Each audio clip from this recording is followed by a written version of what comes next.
Welcome. If you're looking to unfollow someone on Facebook using your PC, I've got you covered. Whether you're tired of seeing someone's posts or just need a break, unfollowing them is super easy. And with the latest update, you can do it in just a few simple steps. Let's dive in.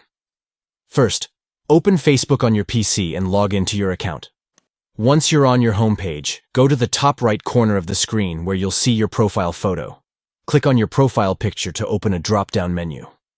Next, click on Settings and Privacy. This will give you access to more settings related to your account. Now, click on Content Preferences. This is the section where you can manage what shows up in your feed, including the people, pages, and groups you follow. In the Content Preferences menu, look for the option labeled Unfollow People and Groups. Click on it, and you'll be taken to a list of everyone you're currently following. Scroll through the list to find the person whose posts you want to unfollow. Once you find their name, you'll see an icon next to their account. All you need to do is click on that icon, and you'll instantly unfollow them. After you unfollow someone, their posts won't appear in your feed anymore, but you'll still be friends. This is a great way to take a break from someone's updates without cutting them off entirely. And that's it.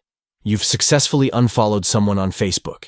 If you ever change your mind and want to follow them again, you can easily do so by going back to their profile and clicking the follow button. If this video was helpful, don't forget to like, subscribe, and click the notification bell so you never miss a new tutorial. Thanks for watching, and enjoy your refreshed Facebook feed.